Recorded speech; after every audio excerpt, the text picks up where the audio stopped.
Live testing 1 2. I see the green dots that tells me I have audio. Old blue. I brought old blue. Somebody was like, "Hey, you should bring that blue guitar."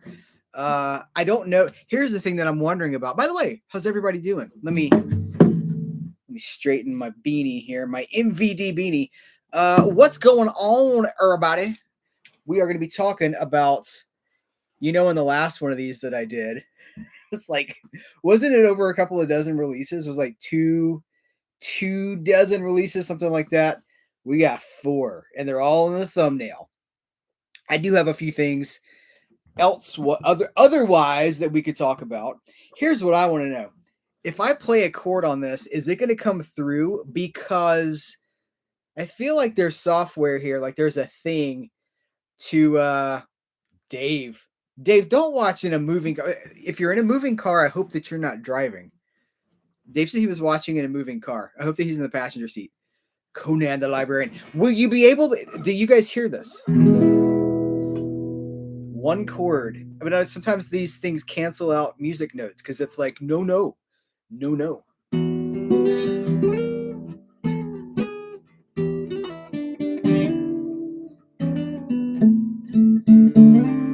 I better be careful not to play anything that's like actually. Ooh, Chauncey heard it. All right, cool. So if you didn't see the video, I picked this up in my like a day out with Serial at Midnight video, which I recorded a few days ago, 4 days ago. 4 days later, this thing is just starting to hold the tune. It's just the strings, because if you know anything about nylon strings, they're plastic. These are plastic strings, and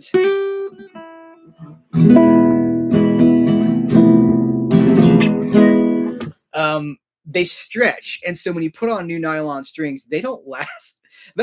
They'll last forever, actually, because they don't rust really. But it takes Paul Stanley. So my Paul Stanley is super rusty. They stretch, and I think today they've just started to finally stop stretching. So I was like, I could. I better be careful though. Anyway, this is a piece of junk. I bought this in the that thrift store that I recorded. Yeah, I mean, I can't do Wonderwall. We can pretend though. Or I wonder what would happen if I did. I have a feeling that I'd probably get like play El Paso out in the West. I have a feeling I'd get like a copyright strike or something like that, or like Liam Gallagher would personally take the monetization from this video. Not Noel. It wouldn't be Noel. It would be Liam. Liam would take the monetization. Anyway, I bought this at that thrift store. It really is a piece of junk. This probably came off the wall of a Mexican restaurant or something. I don't know. Like, it just feels like it's like it's really, really cheap. But I don't know. I just thought it was purty and I liked it. And you can see here, so nylon strings are really soft. Like, they're not hard on a guitar, but it's pulling the bridge up. It's pulling the bridge. I don't know if that's showing up. Anyway, it's pulling it off the guitar. Aria, thank you. I appreciate that. Said that my Kino Lorber videos are really great. Found out about a bunch of movies and they appreciate all that I do. Well, thank you so much. We're going to do another one. I do them every month. Trying to decide if I want to do that live or do it pre-recorded for the month of January. And I have not decided yet. So I'm going to put Old Blue back here. But should we need him, he's there. So how's everybody doing? Everybody having we are going to talk about these, but see, this is what I'm excited about, because this is all the only media that we've really got to talk about for this episode. We could talk about, like, no pressure is what it comes down to. All right, Joseph Jeanette, one of the Paul Stanley. I don't know if I haven't done the Paul. Let me tell you something, people. Okay, we're here to talk about Conan the Barbarian. Does anybody want to hear me talk about Conan the Destroyer? All right now, people. Don't tell me you want to talk about Conan and then you don't clap your hands. That's the best I can do. My wife is probably downstairs like, oh, he's busting out the Paul Stanley. I'm watching Metalocalypse again, and I just got to the part, the rock and roll clown, and it's so Paul Stanley. Do you guys know what I'm talking about? This is just like it's Paul Stanley. Uh oh, Sean placed an order at Hamilton Book, and he has the Arrow sale. They have some Arrow on sale for around $18.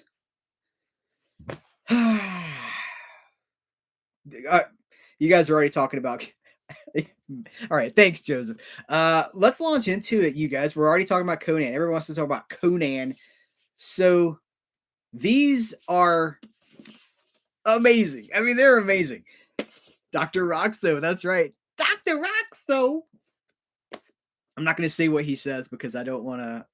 I'll get demonetized. I'm so afraid to do anything here because I'm so worried about the demonetization. It's like I'm worried about Liam Gallagher and I'm worried about demonetization. I mean, I'm not worried about anything. I don't give a, but I don't want to lose my monetization because that'd be kind of, that'd be sad. You guys, these are amazing. So I don't really know. I know there's that, the complete chronicles or something like that in that big red box. So I don't know if one has a benefit over the other. These were, full disclosure, these were sent to me from the distributor. These are my review copies, and I don't know about that other one, that bigger set. They're all 3 discs. They all have the same postcards and stuff in them. They all have the same extras. But I mean, holy cow, you guys! You know, we talk all the time about like release of the year. I think the new reality is that we're getting release of the year level releases like once a month at least once a month, probably a few, like almost once a week. It seems like every month there's something amazing coming out. And when these arrived, like I knew they were cool. I knew they were going to be cool. I was really excited about them. I'm going to start with the Barbarian, Conan the Barbarian. I knew they were going to be awesome. When I just started to like read through this, I was like, well, hold on. So what all is here? Because I knew, so it's like 3 cuts of Conan the Barbarian. It's like the theatrical cut, it's the extended cut, and then the theatrical cut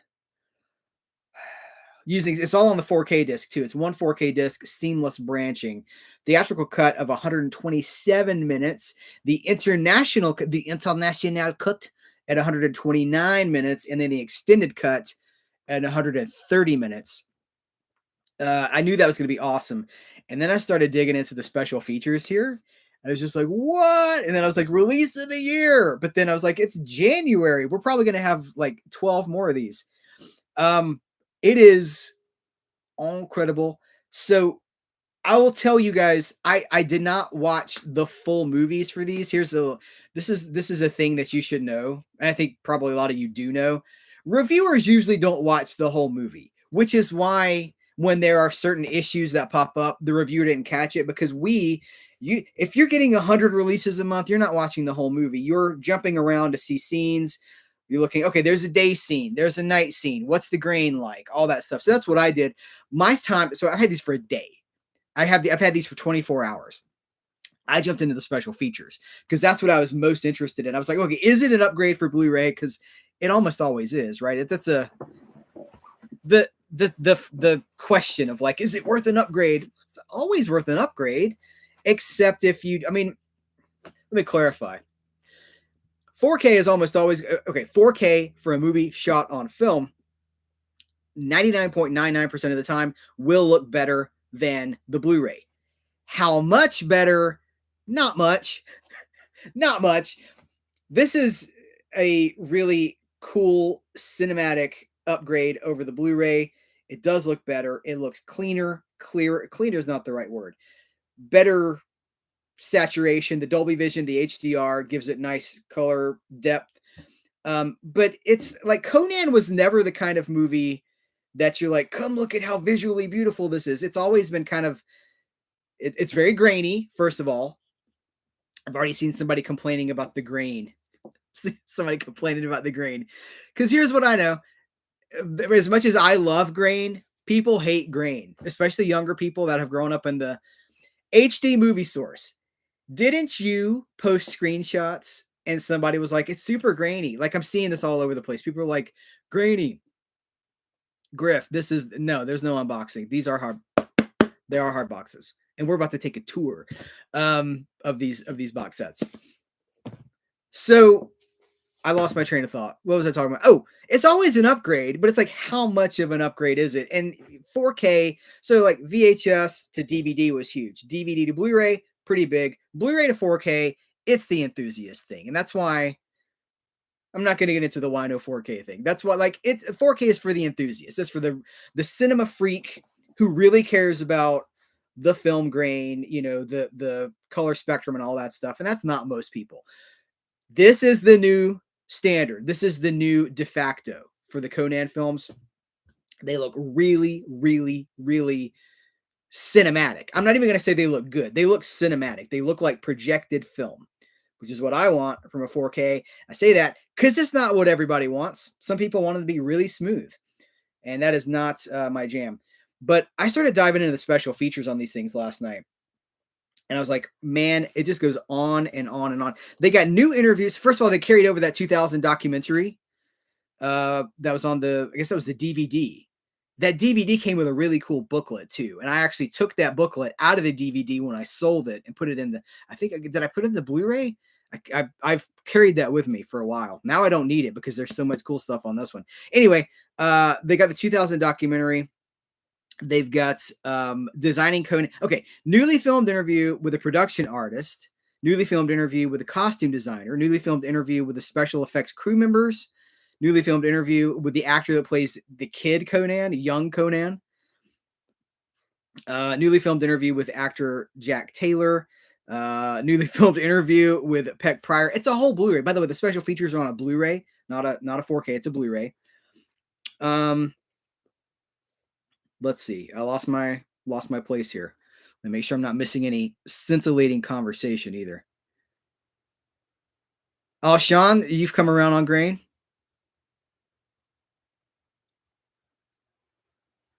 The exceptions that prove the rule of 4K always being better are James Cameron's. But you know what? Old Scott is like, the fans continue to debate which is better, because some people are like, no, this is better. And some people are like, no, this is better. And like, we don't agree on anything, do we? We don't agree on anything. I could be like, chocolate is delicious, and like 30% of my audience is going to unsubscribe. Newly filmed interview, the visual effects crew member. We did that. Oh, this one was like, this was high priority for me. Barbarians and Northmen, a newly filmed interview with filmmaker Robert Eggers on the film's on Conan's influence on the Northmen. Now, the Northman was my favorite movie of, was it 2022, right? What is this, 2024? It was my favorite movie of 2022, because it was so, like, that's what I want from a movie. Like, it was like crazy stuff, and it did not feel mainstream. And so it's like 6 minutes, but he's talking about, like, he's like, he saw it when he was 5. I don't want to spoil anything for you guys because it's a new interview, but he's like, I saw it when I was 5. I shouldn't have seen it when I was 5. My mom loved it and she showed it to me. And he talks about, like, there are all these deliberate influences of Conan on the Northman. And then he talks about the unintentional influences that just like happy little accidents that happened. It's really cool. And it just keeps on going. We're like halfway through these special features. Newly filmed interview with Alfie Liotta, the author of The Cinema of John Milius. They've got an interview with the guy that wrote the book about Conan the Barbarian. Hold on, let me find it. John Walsh, author of Conan the Barbarian, the official history of the film. So new interview with him on Conan the Barbarian, and a new interview with him for Conan the Destroyer too. I think the Destroyer, this one's like 17 minutes. This one's like 10 minutes. It's close to a half an hour between the two of them. And he's talking about Hollywood sequels and all that stuff. Anyway, like, it is mind blowing. And this does remove. And yes, come in. It's pizza. It's pizza delivery. We got the poster. Double-sided. I like this. It's funny because I was thinking about these. I was like, I love this. This is great. But I was like, somebody's going to put this on their gym wall or their garage wall. That's going to be their workout motivation. Crom, I've never prayed to you before, but I want the muscles. I want to be able to lift 500 pounds. To be able to do the barbells and the clanging and the banging.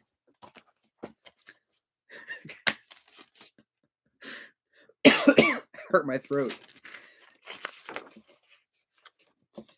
It's funny because it has reversible art, but I mean, I guess this is you normally get this in a clear case so that when you open it, you can be like, oh, there's stuff inside there, but you don't even know that because it's a black case. So 4K, special features Blu-ray.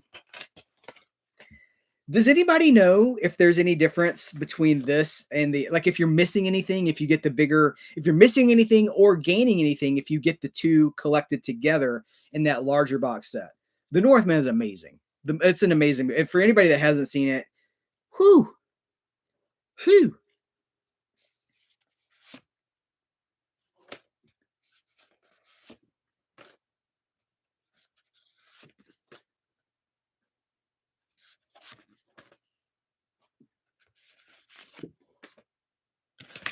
And each of these on the back does have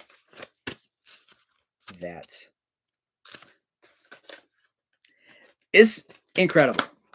And then we haven't even talked about the book yet. This is amazing too. Crom. It's 70, this was about 80 something pages, 77, 78, 79, 80 pages. So here's a heads up, guys. So there are these articles here, these essays. Days of High Adventure is repeated in this booklet. 9 Days in Samaria on Location with Conan by Paul S. Semon. It's like 40, almost 50 pages. That is not carried over here. But then King Conan by John Walsh, which is the guy that wrote the book about Conan the Barbarian, that is also reprinted here. So there's 3 unique essays here. 2 of the 3 are reprinted in this one. So there's only 1 unique essay for each of these. Does that make sense? It feels a little bit like math, but you guys following? Days of High Adventure by Walter Chow. Let's just read this. This is the next hour, guys. I want to talk about the ethereal, otherworldly beauty of Thulsa Doom.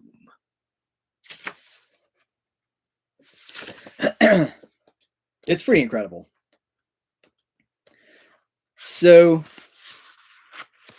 this is going to take forever. I mean, this is legit like a book. This is going to take hours to go through, but it's pretty awesome. All right. Troy pre-ordered the Conan Chronicles. Troy, I expect you to report back in the next live stream and let us know if there's any difference, if there's any pro or con. Because, I mean, you think, I'm just joking, by the way, but you would think that you'd want them both. You want both movies together in one box set, but I don't know if it comes with these hard boxes. And I mean, these look real good. That's going to look like, oh, come on. That's going to look real good.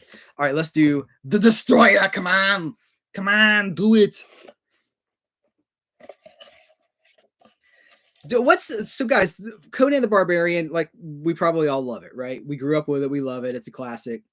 I don't know. I say that. Okay. So let's take a sidebar really quick, because this past week, you guys know that I do digital too. I'm not just physical media. I do digital too, to much to some people's anger and outrage. But the 100 Columbia Classics is they just like I think it ends in a day or two. But you get the 100 Columbia. They're celebrating 100 years of Columbia. It's 100 movies for $100 digitally, so it's $1 a movie. And I was on the Reddit group for both iTunes and Vudu, the digital movie deals, and people were like, these movies, so many of these movies are from the 1980s or earlier. Ew, I'm not going to watch this crap. So I know that like the majority of like movie fans and like the movie bros and stuff like that, they're into like whatever's new. The Northman, right? We all love Conan, don't we? And I'm kind of preaching to my crowd here, so I suspect we all do. But there's this weird. I once saw. It was a screening of Raiders of the Lost Ark, and someone said it's been a long time since I watched a movie from the 1980s and didn't come at it ironically. And I was like, I'm sorry, you watched Raiders of the Lost Ark ironically? How sad. So where are we at with that? Are we on the same page with that? Like 80s movies are awesome, not ironically, and older than 80s movies are cool too.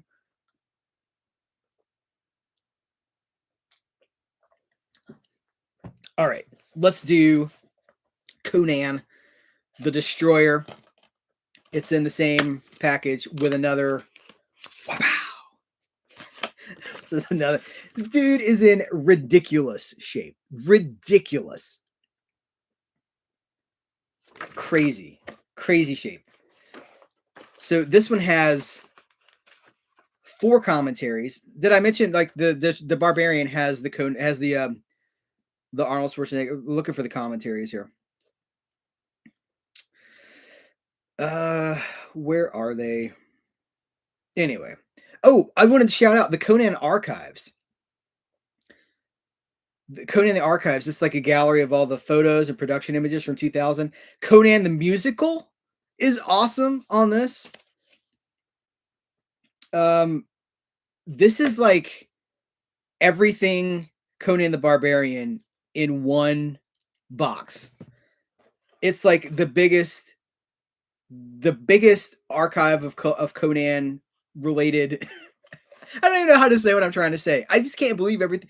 Like, we've never had anything like this before. Like, oh, we like Conan the Barbarian? Here's everything ever created for that movie. 3 cuts of the movie, all the commentaries, new commentaries. Hey, this guy made a movie called The Northman. He kind of likes Conan the Barbarian too. A new interview with him too. Like, it is just like kitchen sink in one box. And what is it? It's like $40 or something. It's crazy. It's an incredible time. And people are like, yeah, I don't know. It's all right. So the Destroyer has 4 commentaries, I believe. Let me find them. Archive commentary by director Richard Fleischer. Archive commentary with Olivia Dabo and Tracy Walter. Bob Gunn. Tracy Walter. Tracy Walter was Bob and Batman.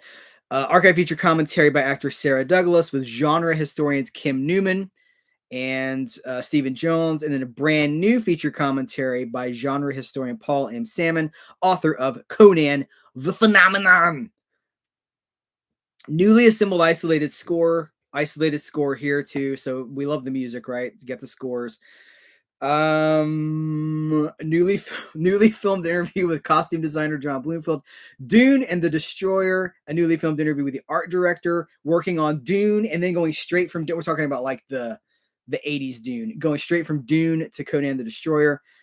Sword, Sorcery, and Stunts with the stunt coordinator Vic Armstrong. Behind the Destroyer, a newly filmed interview with John Walsh, which is the guy that wrote the book that I was talking about.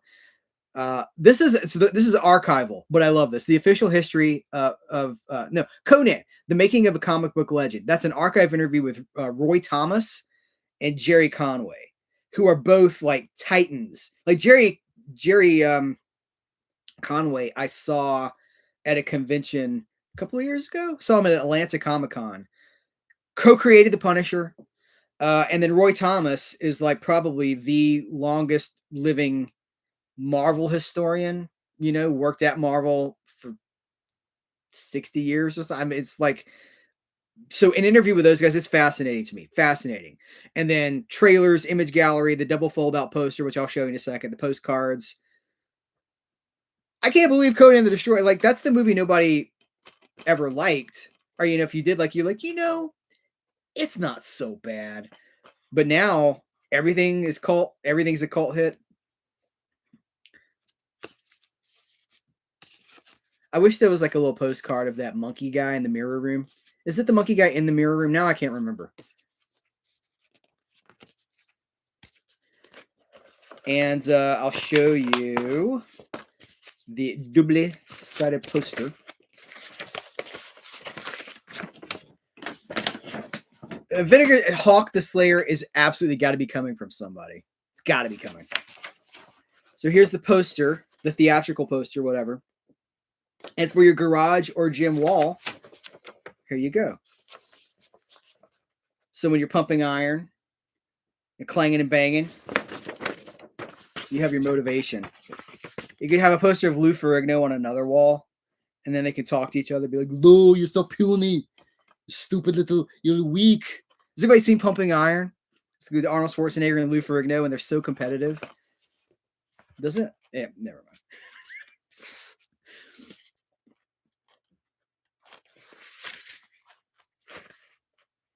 Nice. Old Scott was talking about how he his son was born in the 90s and he loves Gremlins, Bill and Ted, etc. And then he started showing him Mel Brooks movies and blew his mind. Blazing Saddles. All right. Days of High Adventure. Right. So this is the same essay that was in the other book. By the way, here's the table of contents. So the unique one here is Celluloid Deltoids, which, by the way, great name. Behind the Scenes of Conan 2 by Paul M. Salmon. And then King Conan, which we've already talked about again. Lots of text, lots of pictures, just a really stellar book.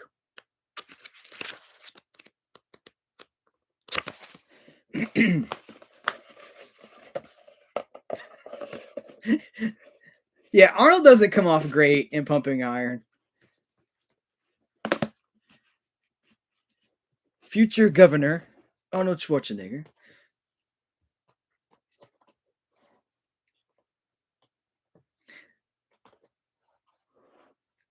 Roy Thomas, Lexi says that Roy Thomas created Red Sonja. Where's our Red Sonja 4K? That's got to be coming, right? It's got to be in the pipeline. Somebody's going to do Red Sonja. We don't even have the Blu-ray domestically, do we, in the United States? I bought a Blu-ray from, is it Germany, maybe? Maybe it was England. So it's region-free, so it's out there, but let's talk about Crisis on Infinite Earths. Are you guys familiar with Crisis on Infinite Earths, the comic? Like, I don't want to over-explain anything to you guys, but I also don't want to assume that you know what Crisis on Infinite Earths is. I should probably give a baseline, just in case. I'm going to wait for the chat to catch up with me. They said, yeah, that series from 1985. So it was the world-changing event for DC Comics. In the 50s and in the 60s, DC had this huge multiverse. They had Earth 2. Basically, they'd just been doing whatever they wanted to do for decades. And so you have young Superboy, you have old Superman, you have Superman from the future, you have a huge multiverse. And at some point, they were like, this is a mess. Our continuity makes no sense.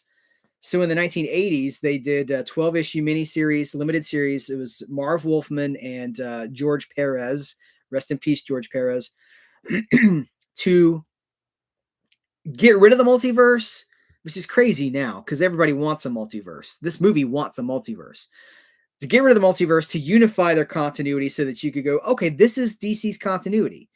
Batman coexists alongside this Superman, and then, they really tried to rebuild it as just this one very narrow, cohesive thing, and it didn't last long. 5 years, 6 years later, they were 0 Hour. When was that? 1992, 93. Anyway, but the point was, you have multiple different versions of these characters out there. Let's blow it up. Let's blow it up and have a crisis. And the Flash was the catalyst for it. It was Barry Allen. And it's not a spoiler because it's the only thing people really talk about now from Crisis on Infinite Earths. Barry Allen sacrifices himself to save his reality, to bring an end to all this. So that's not what this is. I was like, well, how are they going to do this? Because who knows? At this point, we're talking about 1950s and 1960s DC. We're talking about Silver Age and even some Golden Age stuff. Who knows 60 years of DC continuity to appreciate this? Well, doesn't matter. Because they knew that going in. They're like, well, we're just not going to do that. We're going to do something different. So it is a Crisis on Infinite Earths. The idea that there are infinite number of Earths out there, infinite Flashes, infinite Supermans, Supermens, infinite Wonder Woman, whatever. But this is the end of it. By the way, this is part 1 of 3. Now that's ambitious. They're going to do 3. This is a 3-part story. Supergirl did die. Yeah, Eric, Supergirl died too. And then but now you gotta be like, with Supergirl, Kara Zor-El, or was it, because there's a bunch of Supergirls now, different interpretations. None of it lasted, none of it stuck. But it does still represent like one of the most ambitious comic stories ever written or created, because it wasn't just written, it was drawn too. They always come back. That's right. So I was really curious how they're going to do this. And it's the end of what we're calling like the Tomorrowverse, which is 10 movies. It started with Superman, Man of Tomorrow. Uh, Basically, it was a newer take on like Jensen Ackles from Supernatural is Batman. And anyway, it was like younger. It kind of felt like if you guys knew what the New 52 was about, well, that's where the Flashpoint thing came out of. It was trying to do that, kind of like let's reboot it, make it really approachable, iconic. I didn't love it because I think DC movies are at their best.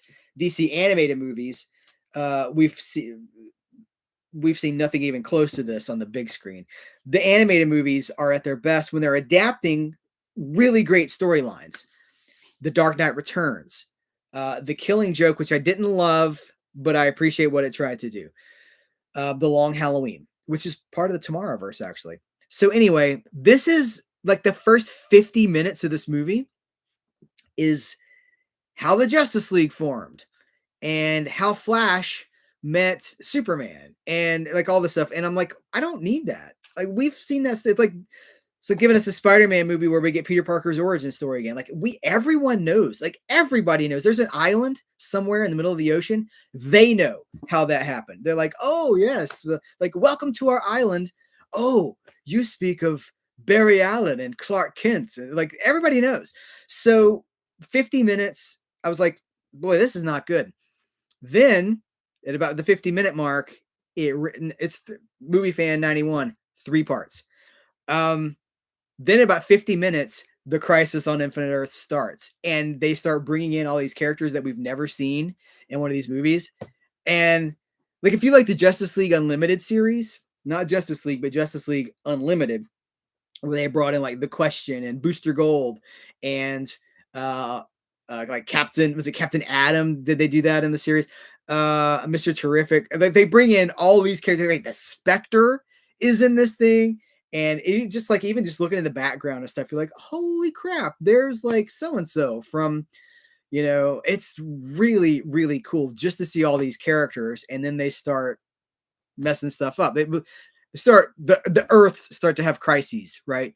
So I don't know how I feel about it yet. I think it's going to be one of those things where I have to wait for the other 2 parts because it just kind of ends. It's not a complete thing. I will say this because it's so Barry Allen focused. There's a lot of cool stuff with Barry Allen that I would have liked to have seen in that Flash movie that we didn't get. So if you're a fan of the comics or you want to see how why some of this material resonates across like 80 years of DC and why none of that's in the movies that these guys are making for the big screen, I definitely think you should check this out. And it does have 2 special features. This is it. 2 special features. They're 8 minutes and 10 minutes. So the 10-minute one is Crisis on Infinite Earths Part 1, Crisis Primer. And that's the filmmakers being like, it's the culmination of what the fans call the Tomorrowverse. Like, we knew when we started the Tomorrowverse that this is where we were going. So this was always the plan. They started with Crisis on Infinite Earths and they reverse engineered 10 movies out of that to lead us here. And I'm like, well, crap, I got to go back and rewatch those movies because I'm not fresh on those. I've seen them, but I'm not fresh on them. I did see the most recent one is was it War World? I don't think I've seen War World. Anyway, that's like 10 minutes, but you kind of do need to watch it. And then the other one is Crisis on Infinite Earths Part 1, The Selfless Speedster.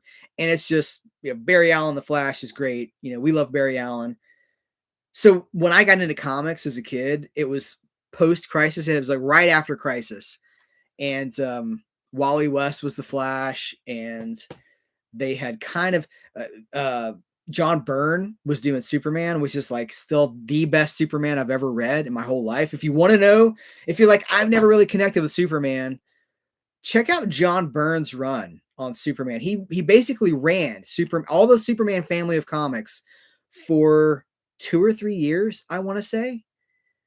Here's the balls too. He went to DC. I think he was at Marvel at the time.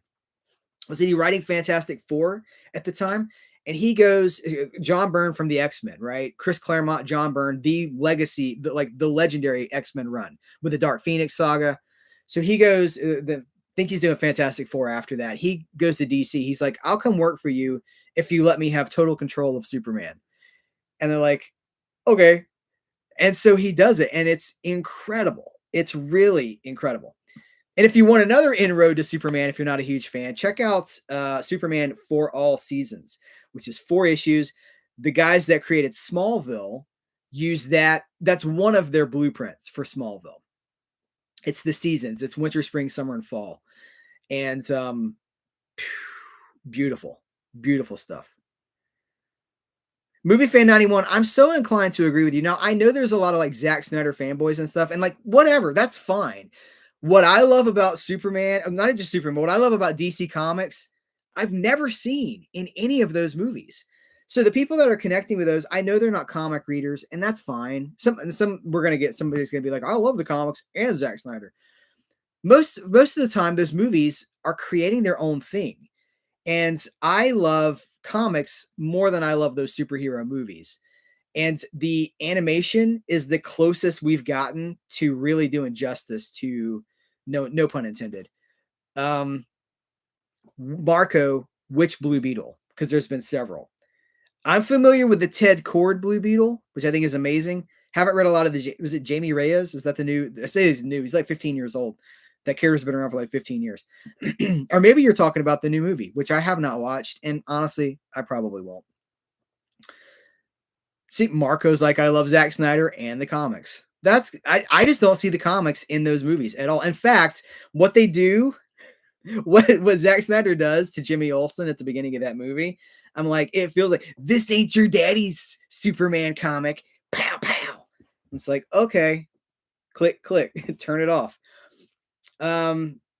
Yes, I've watched. So I'm not even current on all those CW shows. Like I'm years behind on some of those shows. But I did watch that, and I do. I mean, it's only going to be able to do what it can do, which is tie those shows together. You know, something like this is infinite. It's not earthbound or spacebound. I mean, this is what I love about comics, and I love about animation too. But it's like infinite budget, infinite possibilities, infinite characters. Nobody has to take their mask off, so you can see the actor underneath. So, like for me, the CW stuff is good, but it's like 10% of its potential, maybe less than that, and that's cool. Like, I mean, again, I like it. I have most of those shows. I can't show you because they're over here on another wall, but I have most of those shows in their entirety. But it's still just a drop in a bucket. Nothing can do what a comic book can do. Animation can get close. You know what I mean? Okay, well, Marco, I don't expect them to be just like the books. I don't need a straight adaptation. What I want is the spirit transferred into the thing, and they don't have it. We can argue whether they're good or are they good or are they bad, and you can enjoy them. The spirit of those characters does not live in those movies. And anybody that tries to argue that it's there, I'm going to say like, okay, well, show me the spirit of Superman. Show me the spirit of Black Adam in that movie. Like he's not there. It's an avatar. It's a faceless avatar that they put a name on it, but the spirit of what lives on the page and has lived in the comics, it's not there. So Wonder Woman, right? She's not there. Wonder Woman's not in the Wonder Woman movie. There's a lady that like runs in slow motion at a war scene, and it's cool and it's like pretty. That's not Wonder Woman. There's nothing about what I connect with Wonder Woman in those movies. So Mask of the Phantasm. Mask of the Phantasm is a really good movie for Batman. I used to say it was my favorite Batman movie. Now I don't know. There's things in it that are really, really, really good. I love Bruce Wayne at his parents' grave being like, I want to be happy. Let me be happy. And for me, that's a great Batman moment because it's like, it's not the crime that's making Batman who he is. It's he's compelled. He's compulsive. It's that he is so driven, whether it's a good or a bad thing, it's probably both, that he is what will not let himself be happy. It's not his parents. I don't know. There's really good stuff in that movie. Great performance as the Joker by Mark Hamill. Love it. Love it. Happy we have that on a 4K, don't we? Yeah, we do. Let's talk about Cutting Class. So I don't have a whole lot to say about this because This is art. It's been on. So it's on Blu-ray from. Did Vinegar Syndrome put this out? This is the 4K, and it's really, really nice looking. It's a nice upgrade. It's a good 4K. Grainy. So the grain haters, it's grainy. This is the movie. It's the slasher, the 80s slasher with Bradrick Piddington. What if Brad Pitt's real name was Bradrick Piddington? That's what I want it to be. It's the slasher movie with Brad Pitt, and this is so it's cool because they're like they know that maybe you already have it on Blu-ray. So this is the 4K, like I said. It's got several of the extras that were on the previous Blu-ray version. Again, was it Vinegar Syndrome? You guys confirmed that for me. Because I think I want to say it was right. It was like not Severin. It was Vinegar Syndrome, right? Anyway, they've got several of the interviews. The interview with actor Jill Sholin, that's here in HD. The interview with Donovan Leitch. How do we pronounce Donovan's last name? That's here. Killer comparisons, 3 minutes and 53 seconds. Guess what? The R-rated edited version of Cutting Class, the full movie, the edited. So this is unrated, but there's an R-rated version that's 91 minutes. Hold on. So how long is this? How long is this version? I don't see it. I want to go back to my DC conversation too. Like, love what you love. Be happy with what you have. I hate the tribalism of like, you have to, if you like Zack Snyder, you can't like the comics. And if you like the comics, you can't like Zack Snyder. You can like whatever you want to like. For me, as a lifelong comics fan, I rarely see what I love on the screen. And I don't ask for much. I just want to see a little respect. And I think that's the thing. Like, Marvel has been really good. I do not see the running time anywhere here. Marvel's been really good at giving us pretty straight versions of those characters, like Captain America. They used to say, you can never make a Captain America movie because he's so Magoo. He's so cheesy. But they made a Captain America movie where he is Magoo and cheesy, and we kind of love him anyway. So I don't know. I would really like to see a Superman movie where Superman isn't sad. He's happy, and he's kind of a goober. We haven't really got that. They've flirted with it. I would love to see I'd love to see a Green Lantern movie that feels like Star Wars or something, or Battlestar Galactica or something like that. Anyway, full version of the the R-rated version in standard definition. So that's really cool. Find the Killer and Win VHS store retail promo. That's 4 minutes. And the original theatrical trailer. You do have lots of different art choices here. You got this slipcover. You got this 4K case. Oh, shoot. The disc just fell out and rolled on the floor. Hold on. Why did this fall out? I do appreciate the laser vision branding from MVD. Also, remember, I'm middle-aged and I'm kind of just over a lot of stuff. I'm like, I've been doing this I've been a comic book fan for over 35 years, you know? And Marco said that Marvel movies now are total bull. We're all burned out. I think we're all burned out. It's time for this thing to end. Like, put it in packing peanuts for a while. Let us miss it. We don't need. When people go, like, when I start complaining about stuff about the saturation of these $300 million comic book movies, people are like, would you like the comics? Like, well, a comic takes me 10 minutes to read. It cost me $3 to buy, and like 5 people made it in less than a month. It's a little bitty chunk of something. It's not a whole experience, you know. It's a comic. You can't compare comics to movies. They're totally different experiences.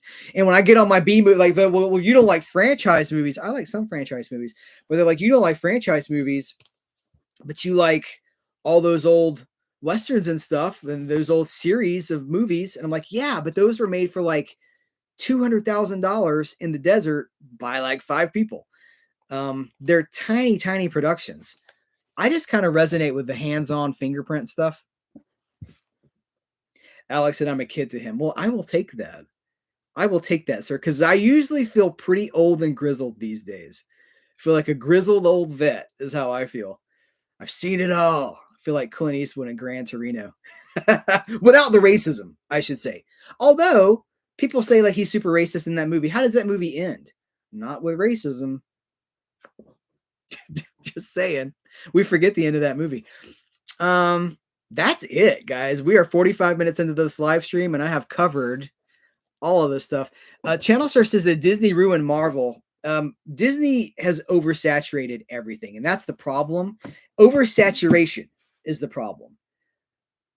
Serialized media can't have infinite. Comics can be infinite. Well, I say that Disney's killed comics too. Marvel, as Disney with Marvel and Warner Brothers with DC, they've killed comics because you used to have a few Spider-Man titles a month. You had Amazing Spider-Man, you had Spectacular Spider-Man, maybe you had Web of Spider-Man. Now there's like 16 Spider-Man titles, and some of them are Peter Parker, some of them are Miles Morales. You got Silk, which is a Spider-Man, a lady spin-off character out of the Spider-Man universe. You had Spider-Girl, you got Spider-Woman, and it's the same with the X-Men, and it's the same with the Avengers, and it's the same jumping over to DC with Batman, with Superman, with the Justice League, with like whatever you want to follow. They're like, okay, it's going to be 100 books.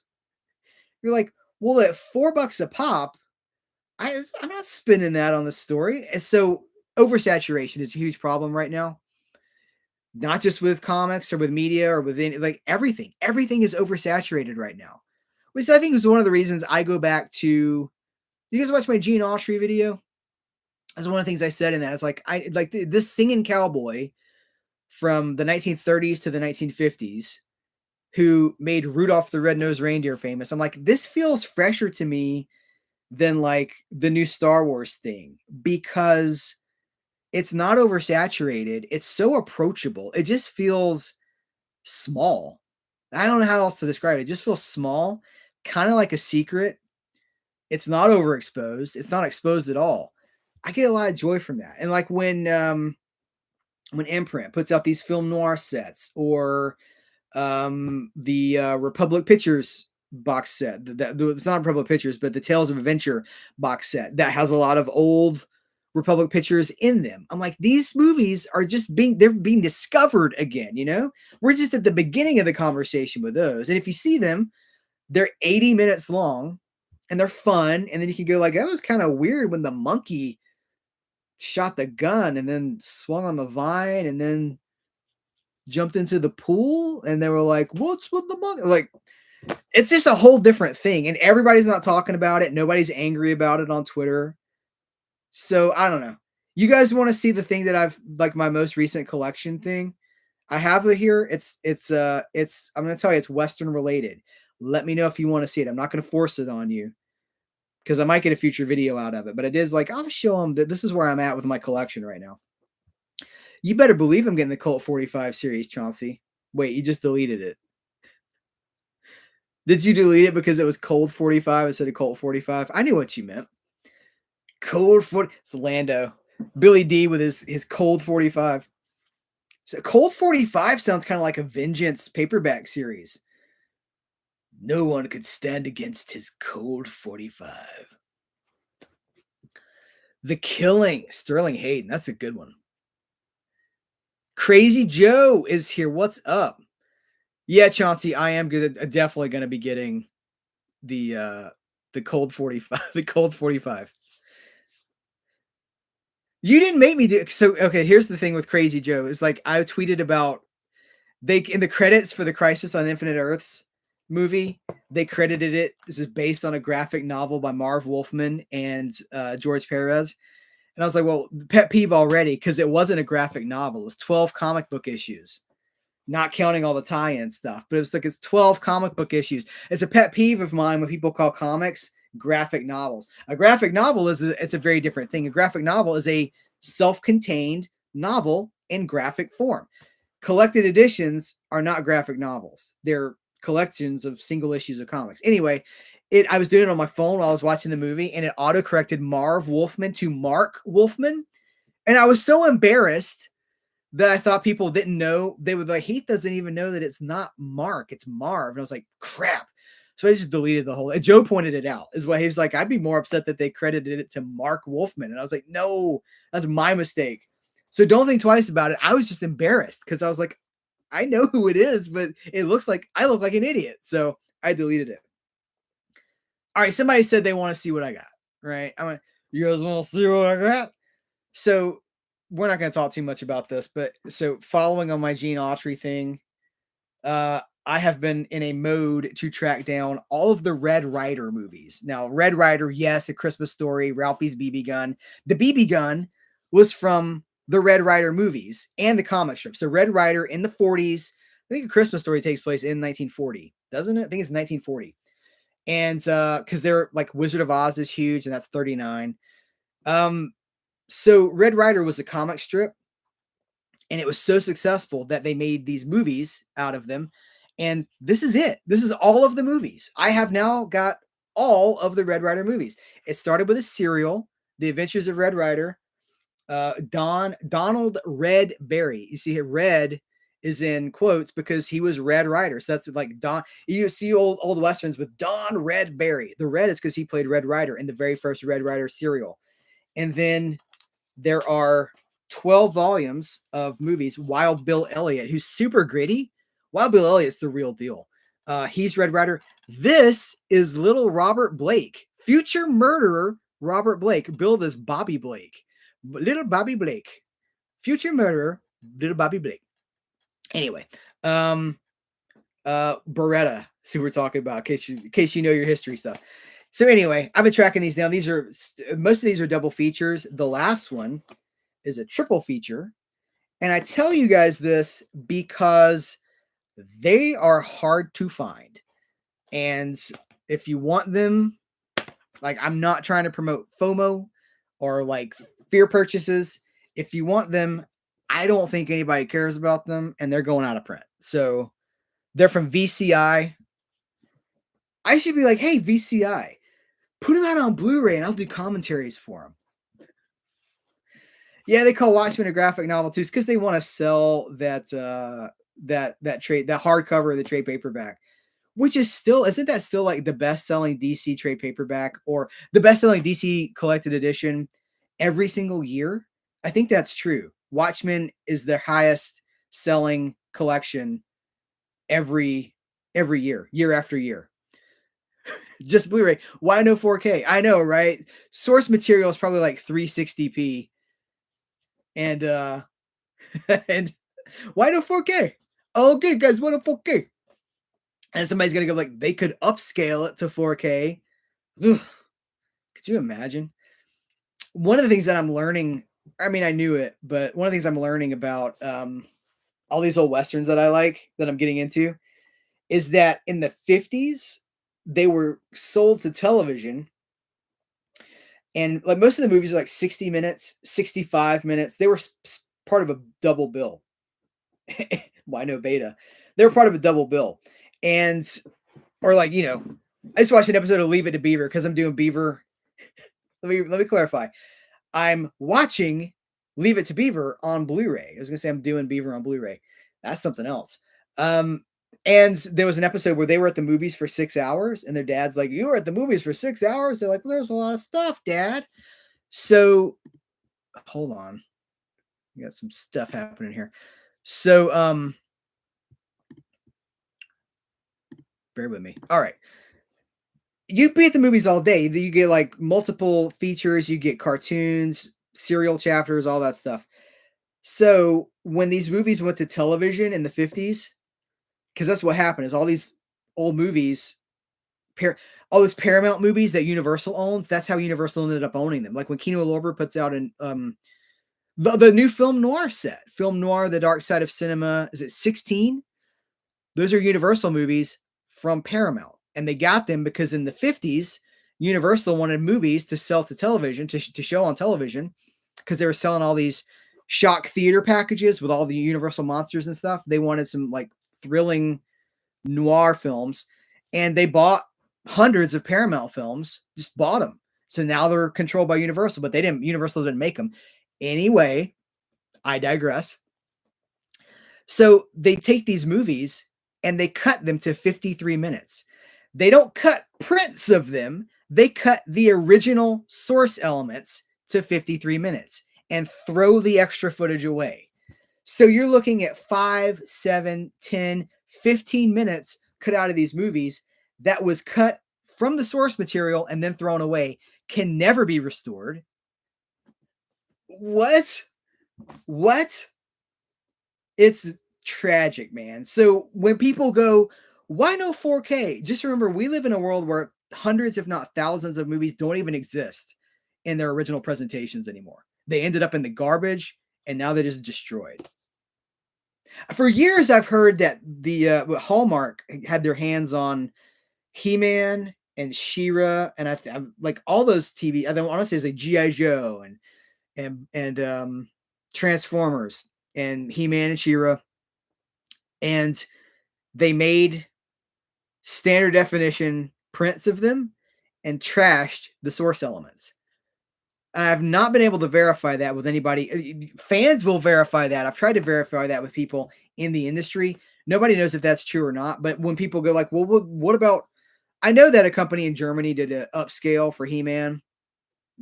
I don't care. I'm not going to watch that. I'm fine with the DVDs. But like if you can't restore something from actual source elements, don't do upscales. It's just wasting everybody's time. Because you can't, like, once you get computers involved,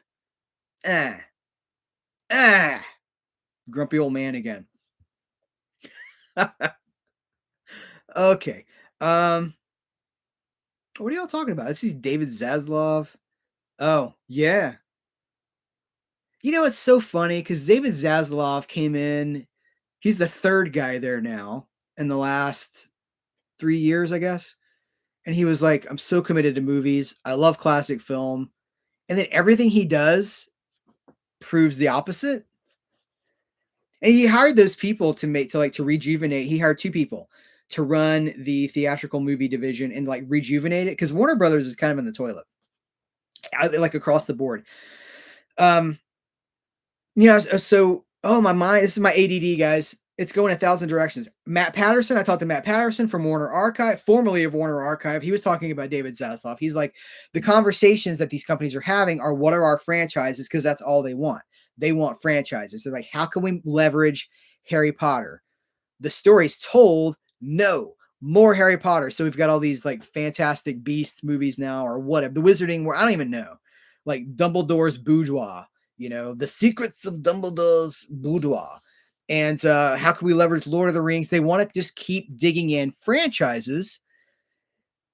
And so Warner Bros. Like Zaslav hires these guys to come in and like rejuvenate. They're like, let's get it back to what films were like in the 90s when you would have like a Tarantino movie and you'd have like the small crime movie and you'd have a comedy and you'd have like, a Sandra Bullock movie where she like while you're sleeping or like whatever, a diverse release slate where everything is not huge IP, like $300 million IP. Because they're going bankrupt is the thing. They are losing money like sailors on shore leave, and there are not infinite resources. And the word now is that they're looking to sell the library, the Warner Brothers library. We'll see. We'll see what happens. But it's not this hard, right? You make movies that people want to see. You make them cheap enough that you can just keep doing that. You hire creative talent. You don't dump it on streaming because streaming is losing hundreds of millions of dollars, billions of dollars. This is not that hard, but it sure seems like it. In an executive world where all these bean counters run everything and they think that Bob Iger goes, well, the reason that these movies aren't performing well is because our executives haven't been on the set monitoring everything on a daily basis. No, the reason these movies aren't doing very well is because that's not what we want to see right now. We want to see other stuff. Dumbledore Goes Surfing coming this summer from Boy. I would actually maybe kind of go see that. That might be just weird enough. Like, does he wear the swim trunks over the robe or does the robe come off? I mean, this could be some pretty hard-hitting stuff here. This could be like Dumbledore on the cover of Tiger Beat magazine, just in his swim trunks, like beard, swim trunks. They could be like pulling a memory out of his head or something. Like, wink. What's up with the Paramount WB merger? I think that's just a rumor right now. I think WB is shopping around. They're like, Any takers? And there are people who are like, let's have a meeting. I think that's where it's at right now. The Alex Zorba said, "Imagine selling the Warner Brothers library to Disney so they can bury it with Fox and Buena Vista." It's tough times, man. It's a tough time. I don't want the last part of this live stream to just be, and then they just started to yell, and there was gnashing of teeth, and they beat themselves with reeds and wet cloths. It's like the scene in Monty Python and the Holy Grail where the holy men are just like. That probably will not happen. So my old Scott's like, you're making me want to cry. That's probably not going to happen. I do think that it's very possible that the Warner Brothers library ends up with someone else. If it's got to end up with anybody, I wish that it would end up with I wish it would end up with Universal. I don't necessarily want it to go to Universal or to anybody. I'd rather Warner Brothers get their crap together and start making good choices. Again, it's not that hard. It's not that hard. But when you get so far down the road of bad decisions, it starts to get awfully difficult to see where you came from. And I think that's where they're at. Universal, I think they've been doing great stuff. And I always have to acknowledge that they do put out Blu-rays before some of their 4Ks to see how they sell. Because that's just how the market works. Nobody, like, you can take a multi-million-dollar bath on a bad selling 4K. So put out a Blu-ray first. I know that it rubs people the wrong way. It's usually for stuff I don't care about. Like, people got real upset about Megan. Like, you couldn't pay me to watch Megan. You couldn't pay me to watch it. Weird little makeup doll. I'm sorry. It's not for me. It's not for me. The people that, okay, no, it's not for me. So all that goes to say, Universal does really good stuff with their catalog. They have more investment in what they're putting out than any other studio. Like, you get the impression Universal knows what they've got. Like, these, they gave us the Hitchcock stuff. All the Hitchcock movies now out on 4K from Universal. All these Universal essentials. We got The Sting. By the way, did you guys see my interview with Max Allen Collins where he has certificate of authenticity for The Sting #1? He's got the very first one. Oh, I just got thrown because Joe said Sony is his favorite studio. I'll tell you this. So I don't think Sony knows anything. I think Sony's lost in the woods right now. But I'll say this. They have kept their nose clean. And you are right. Without a streaming service, they do still have a pretty solid theatrical system. And I guess I'm thinking like creatively and like what they've tried to do with some of these, like the Spider-Man cinematic universe and stuff. I was like, what are you guys doing, man? What are you doing? Hey, Leor's here. Good to see you, Leor. Anyway, Universal. I just love and most of the stuff that I love from Kino Lorber is coming through Universal. Leave It to Beaver was Universal. The Expanse was Universal. Psych was Universal. Like, this is a lot of stuff that I'm interested in. Universal has such an interesting library. I'm going to give a free plug to Antonia Carlotta, by the way, who I had on my channel 4 months ago or so. I don't even know. I'm just guessing. But Antonio Carlotta is an heir of the Limleys.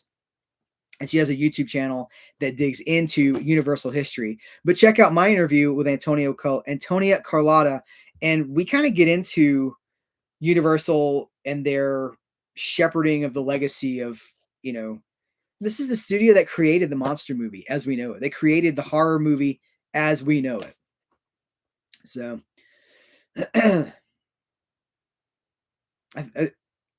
all right. What's our next topic, guys? I'm wearing myself out.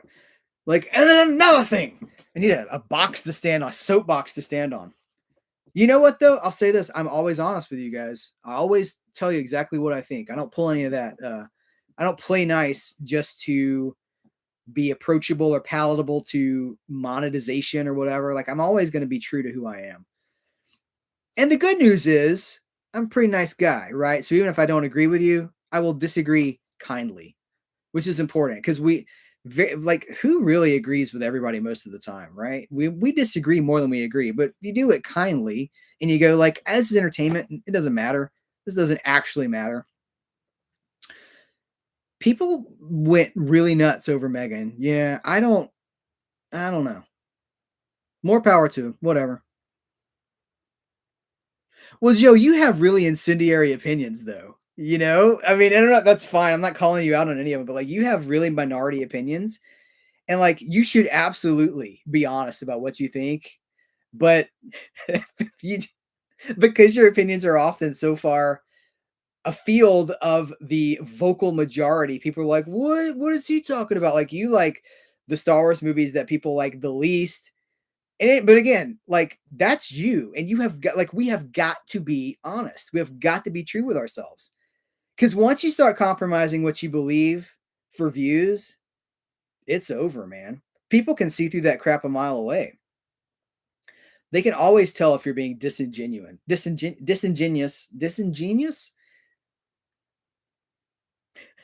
If I just close the computer, it's just like, and that's that.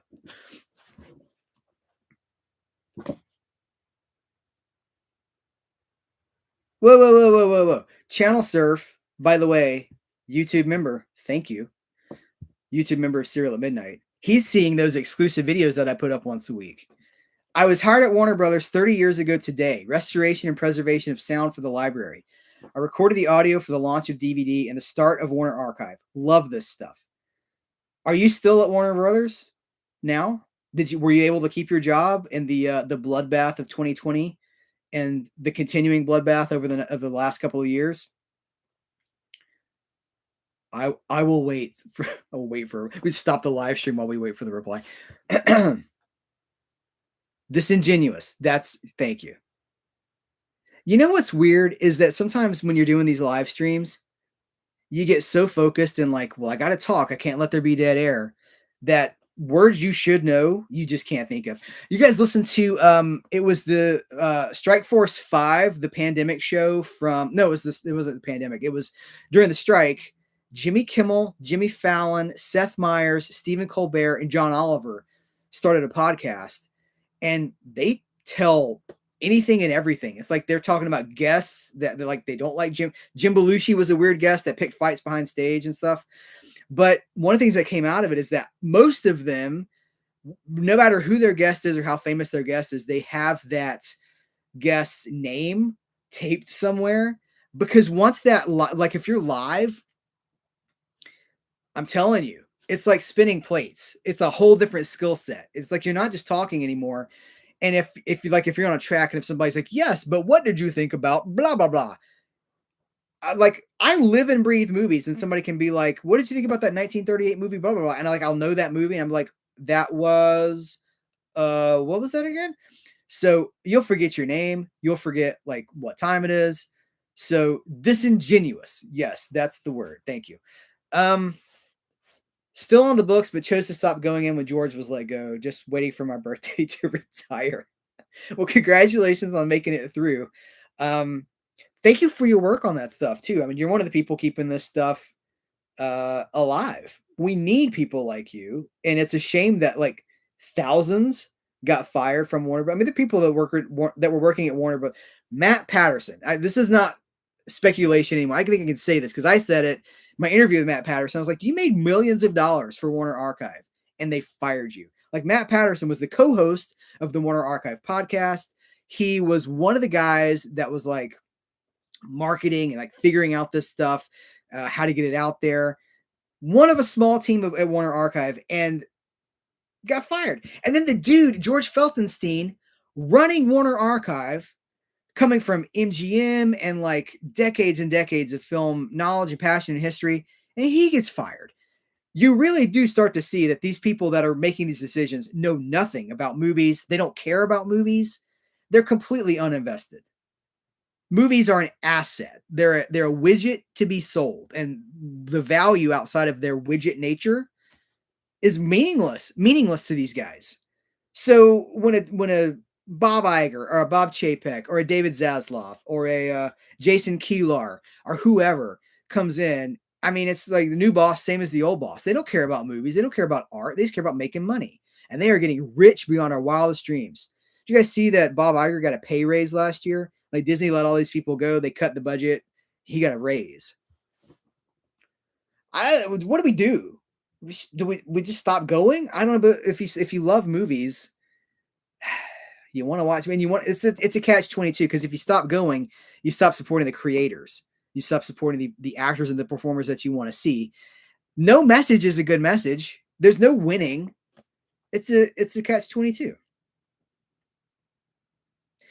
George, no, he does know, and I'm not into plugging other podcasts or stuff, but like his appearances on the extras podcast, and they just had the Warner Archive, Matt Patterson and Dan Ferranti on there. Very like worth your time.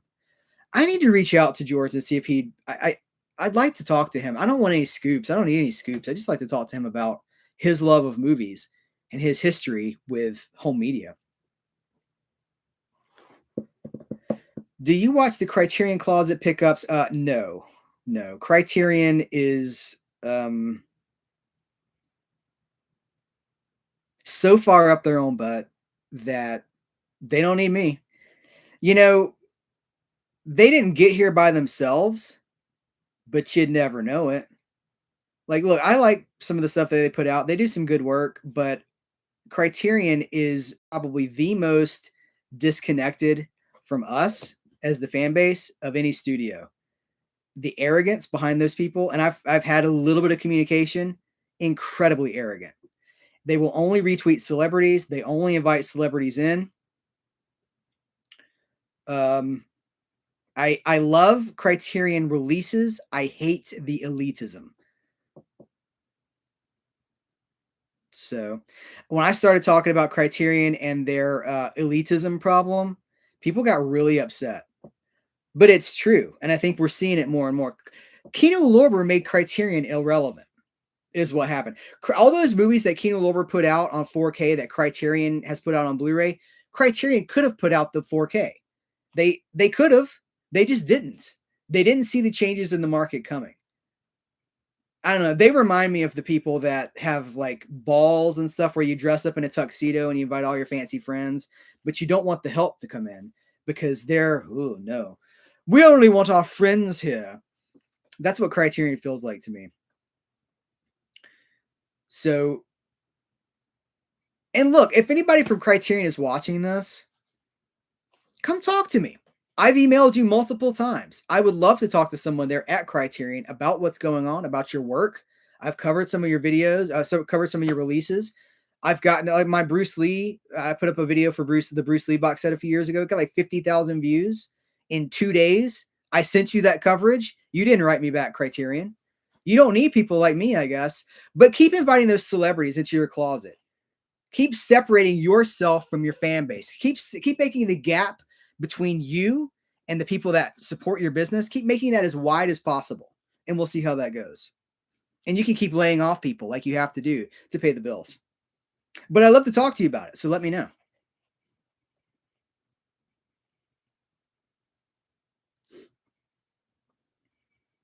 Well, I keep buying their stuff too when I really want it because they do put out, I mean, there's good movies that I want to have. Like Hard Day's Night. You think I'm not going to buy Hard Day's Night on 4K? Come on. Gotta have that stuff. Chauncey Phillips said they let half their staff go last year. Yeah, I mean, it's... But you know what's weird is I know some people at the studios who have good dealings with Criterion. So whatever that gap is, it's not among those. It's not the peers. It's not like peer-to-peer. It's with us. I don't know. This really bothers me. Elitism really bothers me. Movies are for everybody. Movies are a communal art form, right? So when people, and that's the thing, like, you know, anytime you get into some elitist area of like, I love scholarly academic takes on movies. I love these lengthy essays about the Conan movies. I love smart interpretations of movies. I love reading about that stuff, but we must remember movies are for everybody. And so when you start acting like, oh no, this is film noir, you wouldn't understand. Well, everybody went to go see film noir back in the day. It wasn't an elite genre. Anytime I talk about something and someone goes, you don't know what you're talking about, I'm like, you're just making the gap between the audience and you wider. We're all in the same place. Movies are entertainment. Channel Surf said that George has gone on with Robert Burnett on Let's Get Physical. Pretty sure he'd be willing to come on and do an interview with Heath. And you know what? Somebody gave me his email address, so I just need to reach out to him. Every conversation with George is too short.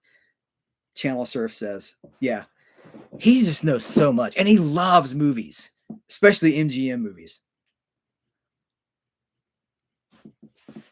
I have not seen Godzilla -1. I'm just gonna wait for home media at this point. I hear it's great.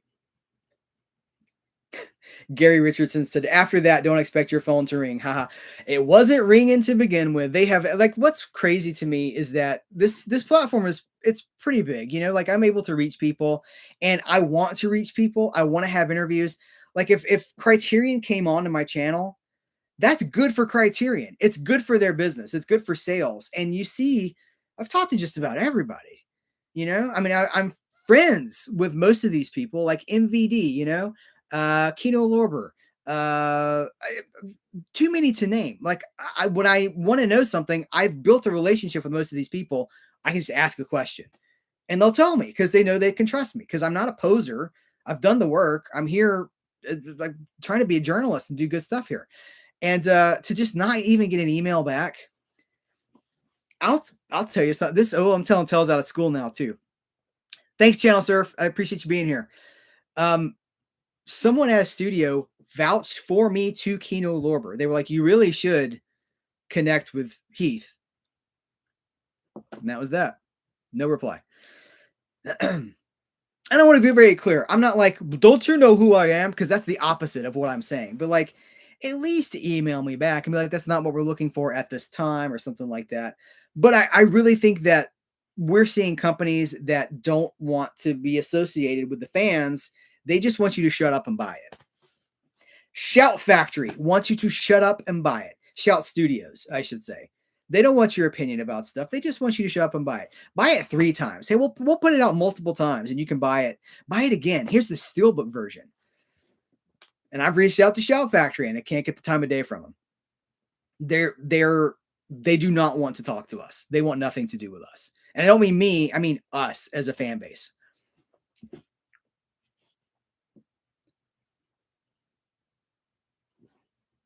Leor said that he's experienced, but their releases are dope. What can I say?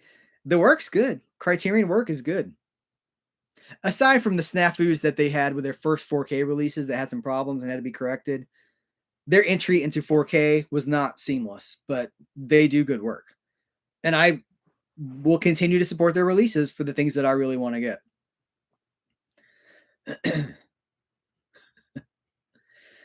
Any chance you'll chat with Jonathan Hertzberg from Fun City Editions? I really like the work they're doing, and I would like to talk to Jonathan. Didn't he go on Brian Sauer's show? Didn't he go on Just the Discs? Because that's one of the things that I got to consider is like if he's done another podcast, what am I going to ask him that hasn't already been asked? Because the people that are going to watch, you know, it's the same audience really. But maybe I'm wrong.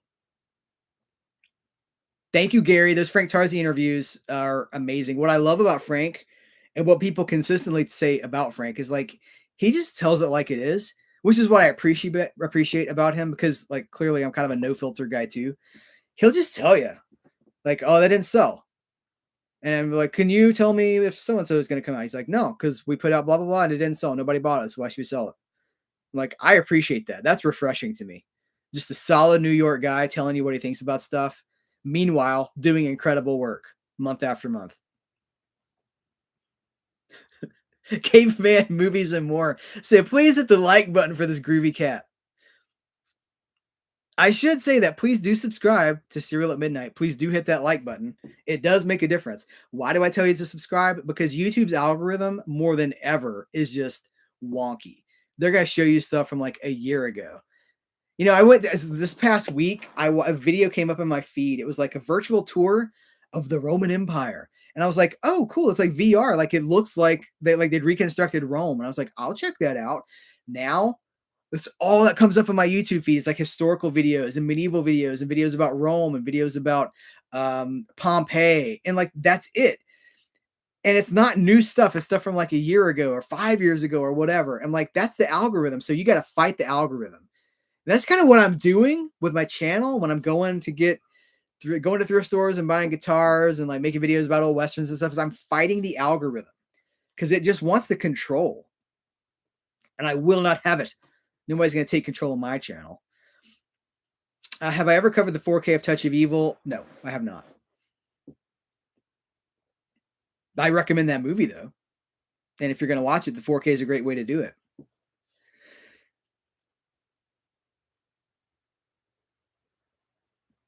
Oh, hold on. Hey, Adrian. Guys, we're gonna wrap it down and we're gonna wrap it down. We're gonna wrap it up in 10 minutes, okay? I didn't think we are gonna go this long. Cause dang, y'all, we only had 4 releases to talk about. I'm so glad that you Damien, thank you for watching that interview with Max. We were already talking about something else. That won't be 2 hours. I think that was a huge barrier for people. I've got 2 more clips, by the way, because I know some people are like, it's a huge commitment to watch a 2-hour interview. I totally get it. At the same time, I wasn't gonna be like, okay, stop talking to me about Road to Perdition and Dick Tracy and your novelizations and this movie that you just made that's mixing the Maltese Falcon with A Christmas Carol. I'm going to cut you off there. Let's just stop that conversation. Like, no, you let him talk. And then you're lucky that you got that conversation. But I have pulled 4 clips in total that I've pulled that are 10 minutes or under. The Audie Murphy section. Whoo! Man, that was worth just the interview alone. The Audie Murphy stuff. I love that. So that's coming. That's going to be its own video. Leor said it. Subscribe to this man. It's the best t-shirt and hats channel on YouTube. Caleb's leaving. All right. Good night, Caleb. Good night, sweet prince. And may flights of angels sing thee to thy rest. Caveman movies prefers people being real like myself, rather like me, like yourself, rather than being a YouTube robot. You know what's hard though? And this is like I'm talking about it more and more. They want you to be a robot and everything. Like the audience wants you to be a robot too. Like I hear what you're saying and I agree with it. And everybody's gonna be like, yeah, real is always better. But then they don't watch your real videos.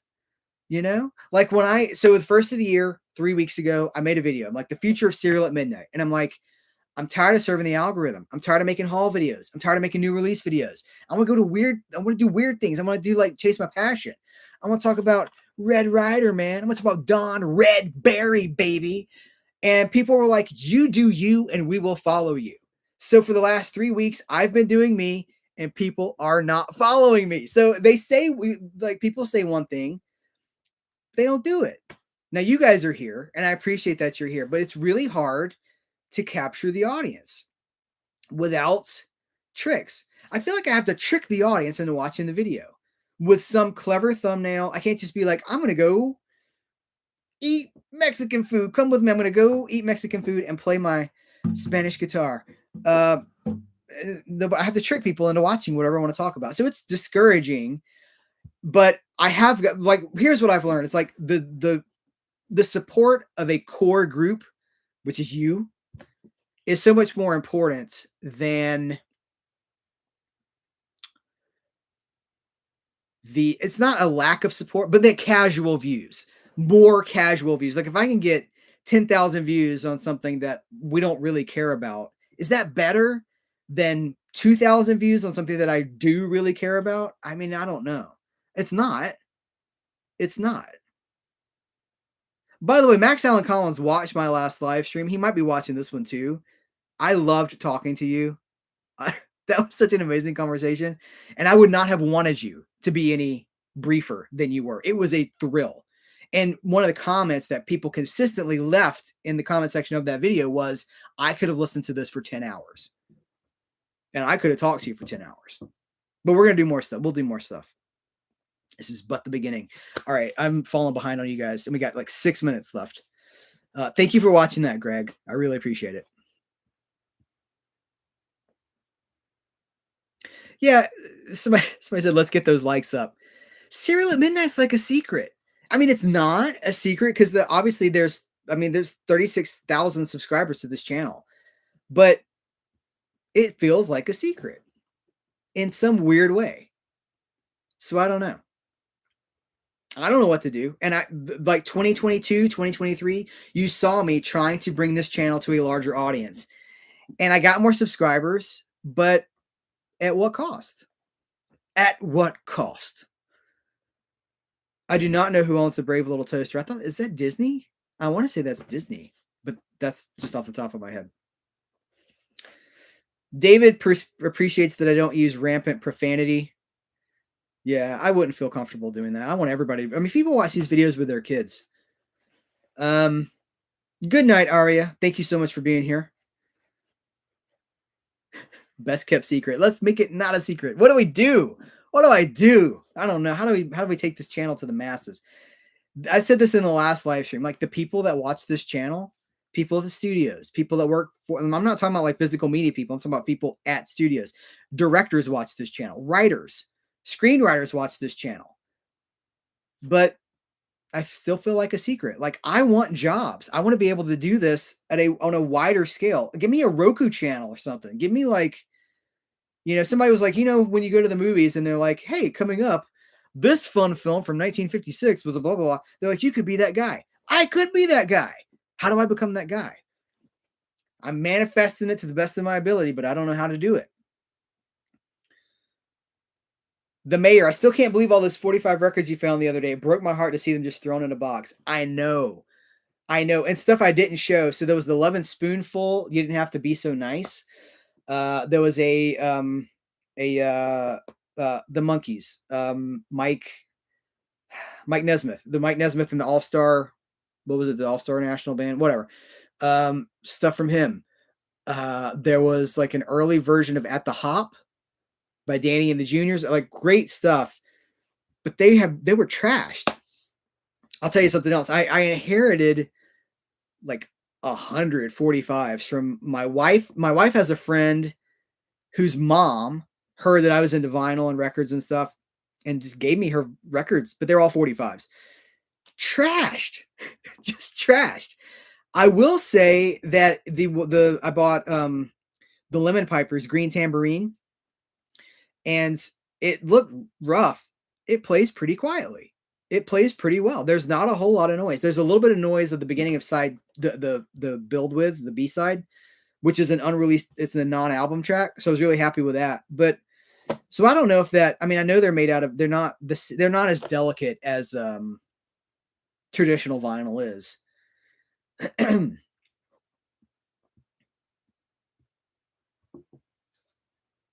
right, guys, 3 minutes. 3 minutes. Somebody says David says I need to get a sexy sidekick. That's how you become that guy. You're probably right. Press play says hold on. How do I want to give that if I double click it, do I give it a heart? No. How do I like that? Press play says he should replace Mario Lopez on Access Hollywood. Oh my goodness. From your mouth to God's ear. I guess this is a good place to just say how much I appreciate you guys, because as I do continue to try to differentiate myself from what sells from the same, what sells is new release stuff, reviews. No, not reviews, hauls. New release stuff, hauls. That's really, people want to come in from work. They want to flick on YouTube and just watch people buy things. I can't do that anymore. So that's why all these live streams are now what was new. And that frees me up for the interviews and everything else during the course of the week. Going to thrift stores. I'm going to do more location videos. But you're here, and I appreciate that. And you guys, I mean, you really have, those of you that take the time to comment and to be at a live stream like this, it really means a lot to me. There's a larger audience that's watching and not subscribing and not liking or whatever. I see the numbers. There's a larger audience that's not engaging at all. You guys are engaging, and you've been really supportive. You've been really kind, and it means a lot. It really does. Because I almost quit. I was 7 years in, and I was like, I'm not happy. This isn't fun. The minute it's not fun, you got to reevaluate. And then you go like, okay, well, now I've put all these eggs in this basket. It's not fun. What do I do? I'm just trying to make it fun again. I'm just doing whatever I want to do, keeping it crazy, keeping it loose. And so we'll have fun. And hopefully people show up for it. And it doesn't all crumble to the ground. All right. I got a bump from the French Connection on Twitter. but it did not translate. Gary asked, didn't you get a bump from the French Connection thing? I got a bump on Twitter. It did not translate to YouTube. In fact, I'm gonna go see how many views that video, because I did do a video. I got 6.8 million views on my tweet about the French Connection. And I mean, like the Russo, I think it was like the Russo. No, it was the Into the Spider-Verse people retweeted it. Like everybody was like, "What's this?" It was huge, 6.8 million views, and I was like, "Holy cow!" You don't make money off a tweet, you know. I did get a lot of subscribers, but all right, hold on. Content French Connection, because I ended up doing 2 videos about it.